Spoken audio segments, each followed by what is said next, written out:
Welcome back for part two of our unicorn artwork.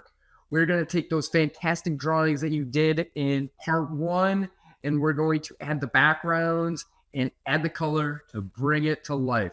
So we are looking to make something similar to this. I'm going to show you all the steps and tricks to turn your unicorns into beautiful pieces of artwork. I am excited to show you this part of the process. So let's get started.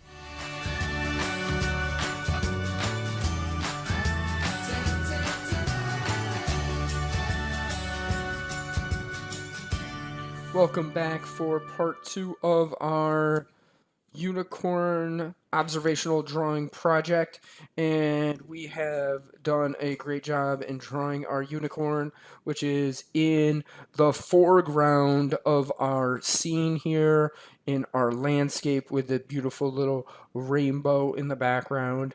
So now we are going to use the rest of our reference to help us give us a little bit of a world for our unicorn to live. Now, this is actually not as hard as it looks. It's really just a couple of simple lines. So we are going to use this as our basis. We're actually not going to follow everything with it. So when we are drawing landscapes, which a unicorn would live in land, right? We need to think about our three main areas. We have our foreground, which is where our unicorn lives, which is in the front. We have our middle ground, which is where we have this barn living. And then we have the background where the rainbow and these mountains are. Okay. So basically, we need to remember that things in the foreground are going to be bigger, more detailed, okay, and have higher contrast, so darker and lighter. And then as we move back into the midground, things have less details and they are smaller. Look at how the size of the barn comparatively to the unicorn. The barn is smaller than the unicorn, but we know a barn to be bigger than a unicorn, and that's because it's in the middle ground. So this is helping to create depth and show us space because we have these two objects that have a relationship in size. And then we have, look at these mountains. We know these mountains are very far away from us and they are smaller than all of these, even though we know the mountains are much, much larger than both of these. To start, what we're going to do is we're going to throw in this bush. These bushes are really simple. So all we got to do is we can kind of make this go wherever we kind of want. But what I like to do is I like to do just kind of random like W type shapes. And I'm starting this off with a pencil. I like to work with a pencil first just so I can get a rough idea of where I want things to live. And it just can be as simple as that.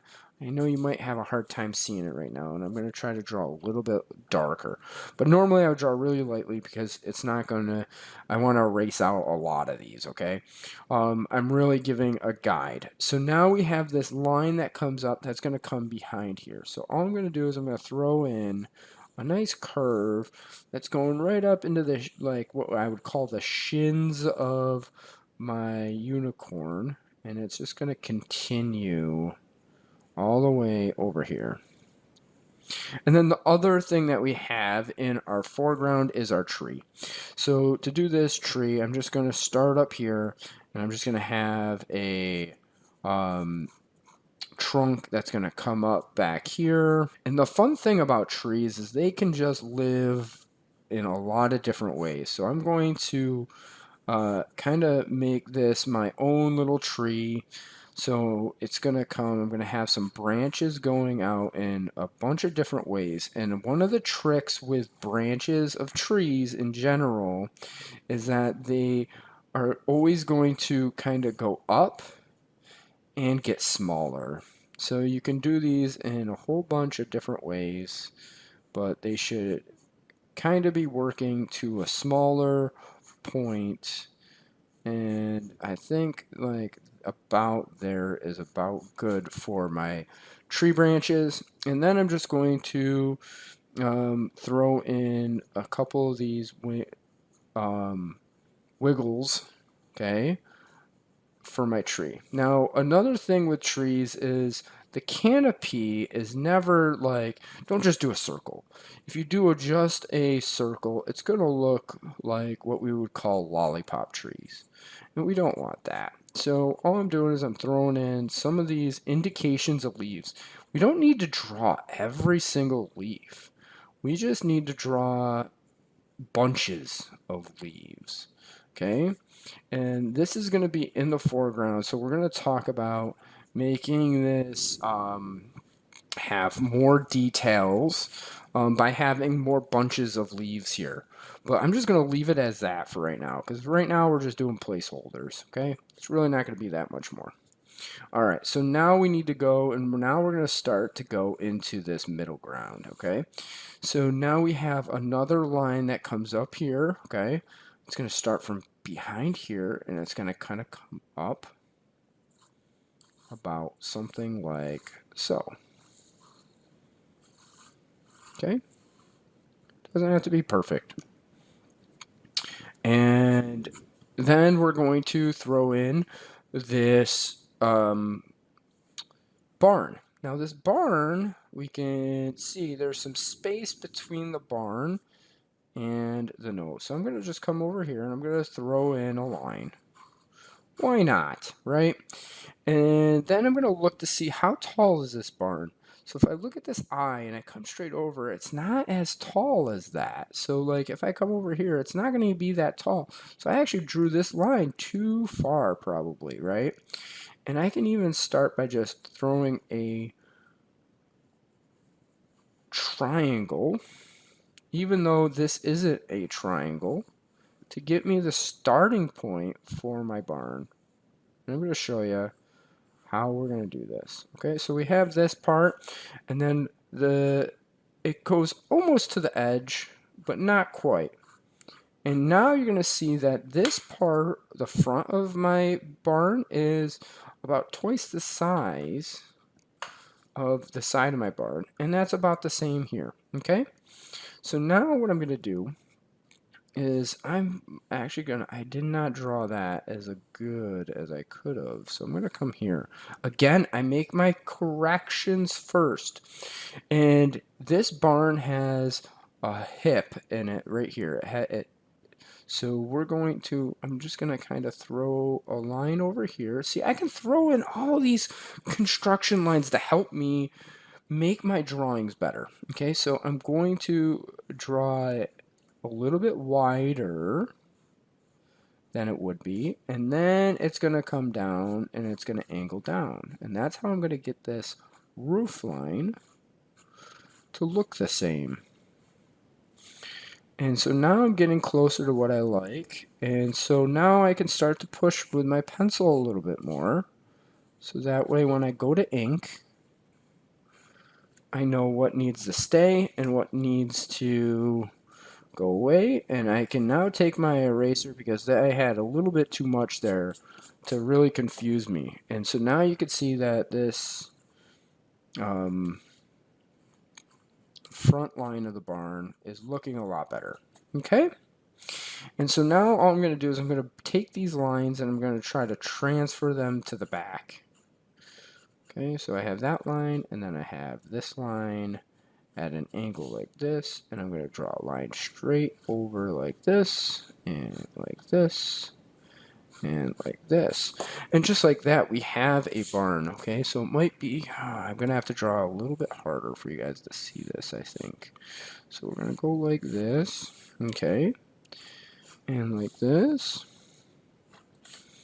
Okay, so you can see here I have another bush in here, and so now I'm going to just throw in this bush. Again, I could be as loosey-goosey about this bush as I want. And then I'm just going to throw in the door, so we just have basically a square. And I'm just going to throw in the lines like this, just to give me a good, easy reference. And I'm going to throw in the window. Okay, and again, I should draw a little bit darker. Okay, and that's all I need for this right now. So now I have another bush on the other side, okay, and I'm going to kind of throw just the basic shape of it, something like that, and then there's a smaller portion that comes up here. Remember, we are having less detail on this bush than this bush because this bush is in the foreground and these bushes are in the middle ground, okay? All right, so now I'm going to throw one more line. I'm going to deviate from this. I'm not going to do as much as this. So I'm going to throw one more line as one final hill that's in this background, okay? And then that's going to come here. And then I'm going to have some of these bushes come in here behind this tree, okay? And they're going to come in something like this, okay?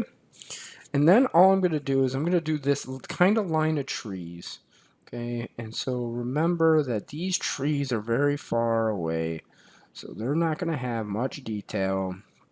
But what I'm going to do is I'm going to vary that line, okay? So it goes up and down, and that's about all we need, just to know that that's some trees. Now all we need is a line of, I'm not even going to do another line of mountains. I'm going to do just a single line of mountains. So I'm going to come here, and one thing that I see happen a lot is that when people put in mountains, they make V's, like big V's, almost like this, right? And mountains aren't generally like that. So I'm going to come in here, I'm going to make it more gradual, and then I'm going to come down, and I'm going to come back up, and then I'm not going to go up as high. Okay? So that's as high as that is, and so I'm going to come here, and then I'm going to come down like this, and I'm going to follow this line, kind of like that. So now I have my basic scene, and I'm going to draw my rainbow, and all I'm going to do for my rainbow is I'm going to do one arc.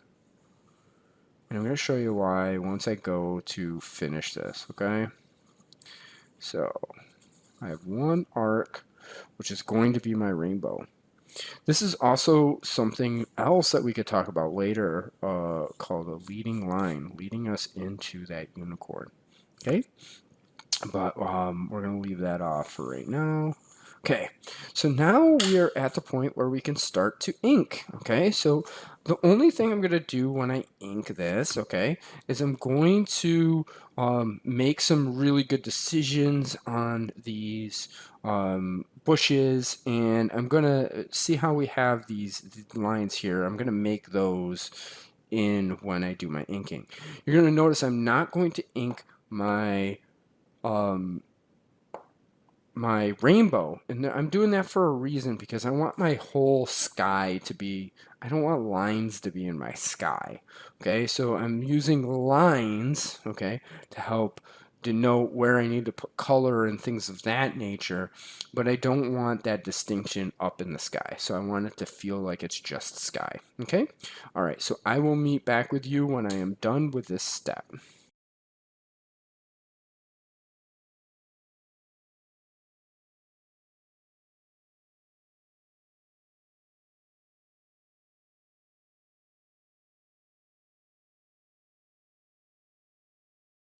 All right, so now it is really starting to come together. So now we have our drawing portion of this bad boy done. So now we got to erase out our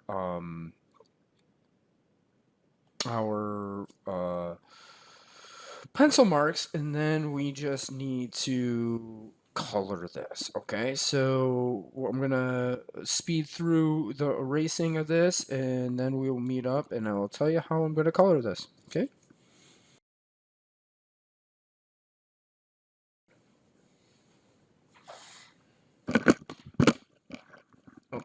So what we're going to do now is we're going to start to color this. And so what I'm going to use is I'm going to use a water brush. So this is filled with water, and I squeeze it and water will come out of the end of this. And all I'm going to do is I'm going to tap the edge of each of these watercolor pencils, and that turns it into a paint. Now you can do these a couple of different ways. You can color on here and then paint and spread it out a little bit, or you could do it like I'm doing this way, okay? I'm going to do it this way because I think it's going to be a little bit faster. I have a paper towel to clean my brush in between my different colors. So I'm just going to start here, and I'm going to make sure that I got enough water coming out of my brush. And so now I'm just tapping my brush like this, and then you can see I can now go in and I can use this like this. I like this method sometimes because I can get a nice amount of color that I need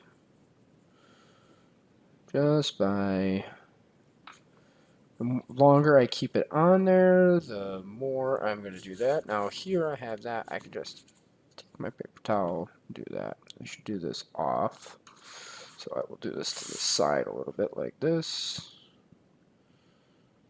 Okay. And you can see you can get it darker based on how much water you have and how much paint you have.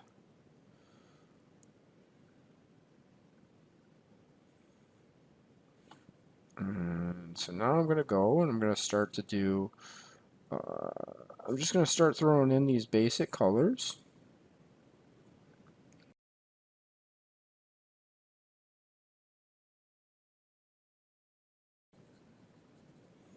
I'm going to show you another reason why I do this sometimes too. Because here's the thing, if I just colored and then started spreading the water on, it'd be hard for me to get different values or darknesses of a color. So now what I can do is I can sit here, I can even put a little bit of this on here, because now it's wet, and see how I get a much darker um, part here. And then I can kind of spread it out a little bit. And I can sit here and get that darkness that I'm looking for.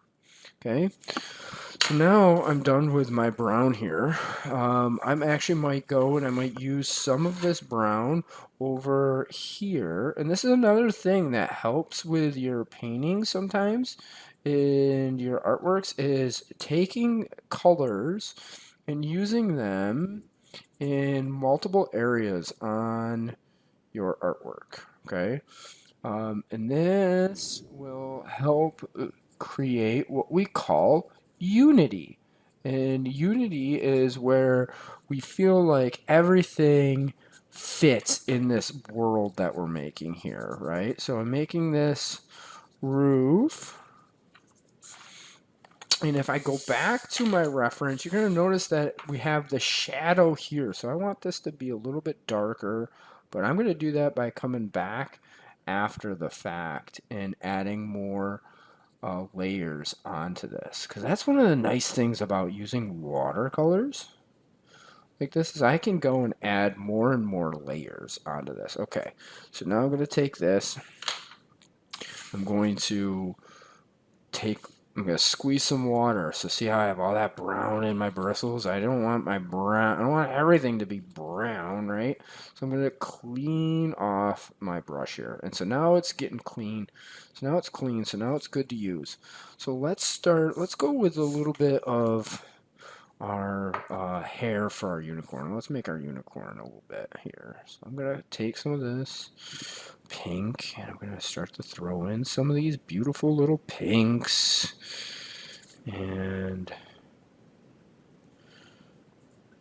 I'm gonna throw in some like this, and I can go in and do a nice little job of just coloring it up.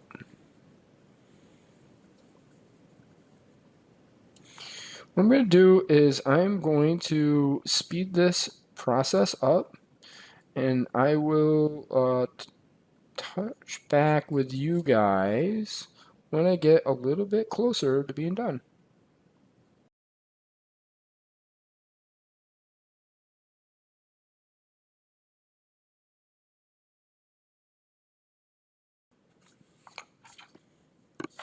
Okay, I'm going to show you a different method of adding some of these colors in, because in these I want some variation on my values in my little shrubs here. So what I'm doing is I'm scrubbing in. I'm just using this little round motion to get some of this color down. And I'm going to do it in a couple of different places on a couple of these different. I'm using this really earthy green that I have here. Okay, and I'm just doing it where I want some of these darker values to be.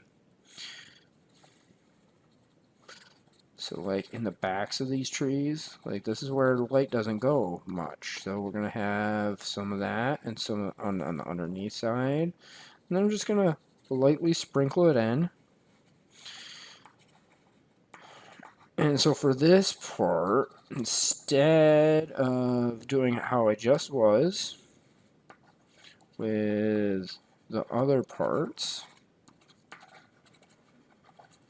it's because I can start to get some more of this actual texture of my that I'm looking to get in these shrubs. Now I'm going to go with a more saturated green in here.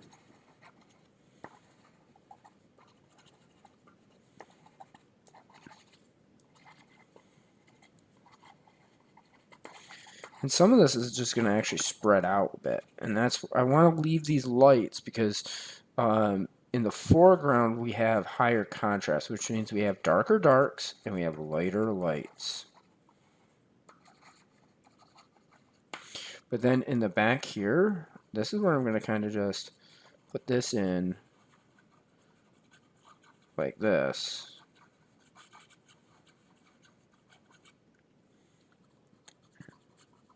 And I'm actually going to do another tip, which is add a little bit of blue to those. Okay, so these are going to be more green. Okay.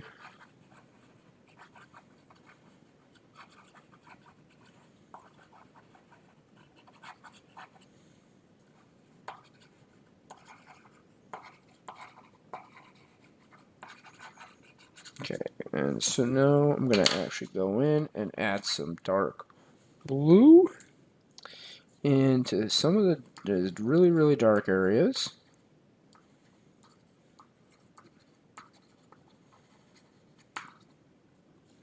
And then in here, I'm going to add blue into almost all of it.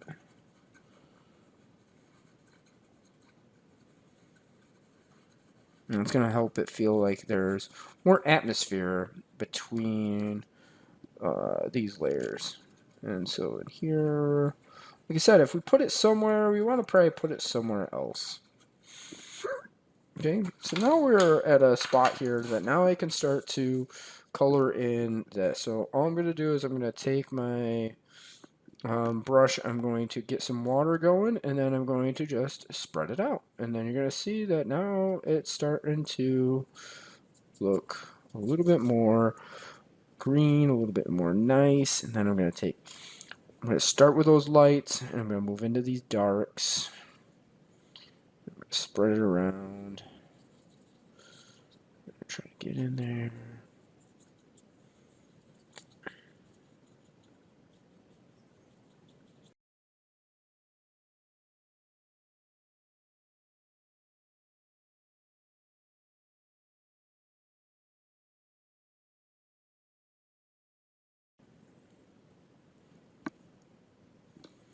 All right, so now we are at a place, we're getting close to just finishing this up. So I'm going to talk about creating a little bit. What I'm going to do is I'm going to do a wet on wet technique in the mountains here. So what I'm going to do is I'm going to take some, I'm going to need more water. I'm going to take some black. Okay, and then I'm going to spread this out really nice and thinly. Okay, so that way I get this nice light color on these. And then I'm going to take just a touch of blue, just a little minuscule touch of blue, and I want to spread a little bit more water out on this. Just so I'm getting these nice little grays. And then I'm going to take this sky blue and I'm going to just tap just a little bit, and then I'm going to just get just a little bit of this here and there, and I'm just going to add a couple of dots, and because I want this to be gray blue, because that's what we have in our reference, and it's going to do a good job with what we're doing. And then, so all I'm doing is I'm just tapping it here, and then it's going to start to spread out. And that will be pretty good. And I want to keep this grayer, just because I want my sky to pop, okay? I'm going to come back because I need to refill my water, and we will finish up with the rainbow.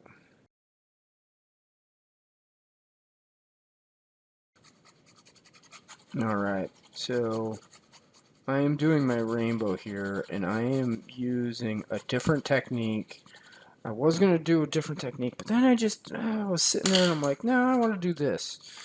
I want to make my colors with just my primary colors. So what I'm doing is I am mixing my colors by layering my pencil.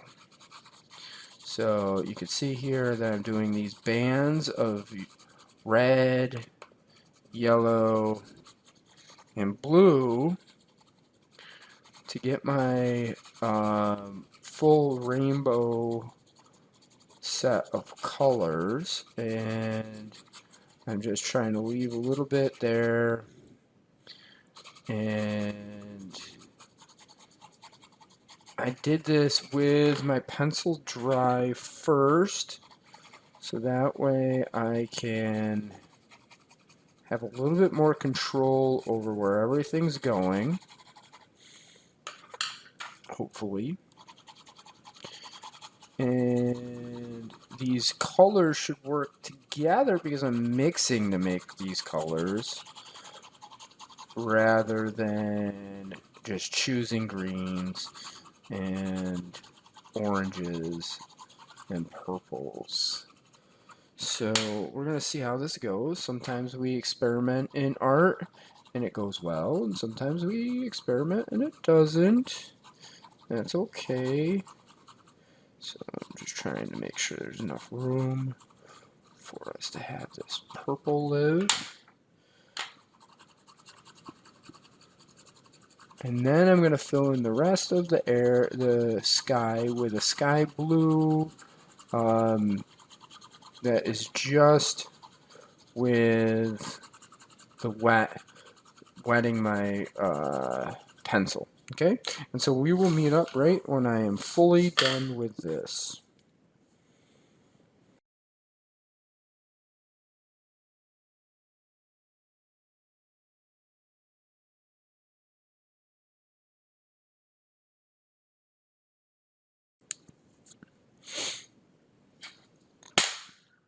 Okay.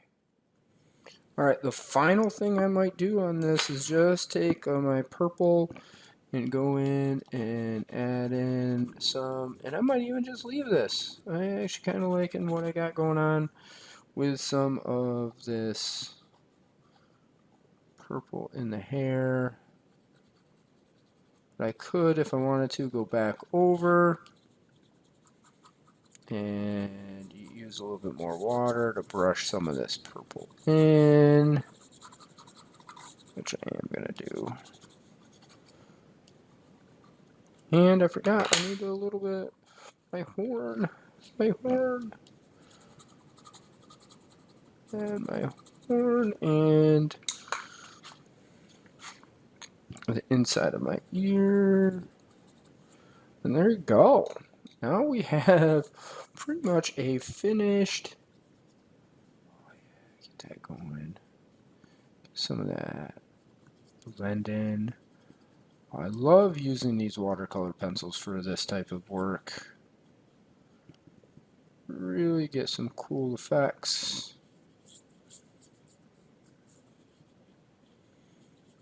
It's really nice to add layers. And there you have it.